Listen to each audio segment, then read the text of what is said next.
అందరికీ నా హృదయపూర్వక వందనాలండి. నేను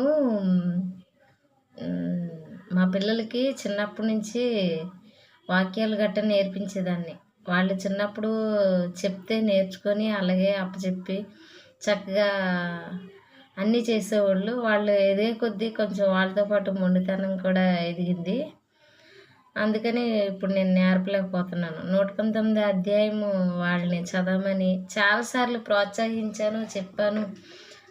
నేను కూడా అప్పచెప్పించుకునేదాన్ని కానీ వాళ్ళు ఎందుకో దాని మీద ఎక్కువ ఇంట్రెస్ట్ పెట్టలేకపోయారు. అయితే వాళ్ళకి చెప్పడం ఎందుకు, నేను నేర్చుకుంటే ఎలా ఉంటుందని నేనే ట్రై చేశాను. ఆఖరికి నేర్చుకున్నాను. 119 అధ్యాయము 1-176 వచనాలు.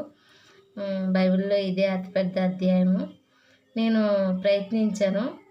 అన్నీ నేను చెప్పగలను. కాకపోతే ముందుది వెనకది ముందుది అలా చెప్తూ ఉంటాను. దానివల్ల ఏమవుతుందంటే వినేవాళ్ళకి కూడా విసుగొచ్చుద్ది. కొన్ని చోట్ల గుర్తు తెచ్చుకోవడం కోసం ఆగడం ఇవన్నీ ఉంటాయి కాబట్టి అందుకు టైం వేస్ట్ ప్రాసెస్ అదంతా. అందుకని నేనేమనుకుంటున్నానంటే రోజుకి 8 వచనాలు మీకు చెప్పాలనుకుంటున్నాను. ఇంట్రెస్ట్ ఉన్న వాళ్ళు ఆ 8 వచనాలు రోజు మీరు నేర్చుకోండి. మా మందిరంలో అయితే చాలామంది చిన్నపిల్లలు కూడా అప్పచెప్పేశారు. 5-6 ఇయర్స్ పిల్లలు కూడా అప్పచెప్పేశారు. కానీ మా పిల్లలు అప్పచెప్పలేదు. నేను చాలా డిసప్పాయింట్ అయినా వాళ్ళ విషయంలో. కాకపోతే చిన్నప్పుడు మాత్రం చాలా చక్కగా చెప్పేవాళ్ళు. అన్నీ కొన్ని అయితే వీడియో తీసుకున్నాను. కొన్ని మాకు అప్పట్లో ఫోన్ సౌకర్యాలు ఏమి లేక తీసుకోలేకపోయాను. సర్లేండి, ఏదేమైనా అవి కూడా ఇప్పుడు వాళ్ళు మర్చిపోయినట్టున్నారు. అవి కూడా చెప్పట్లేదు ఇప్పుడైతే.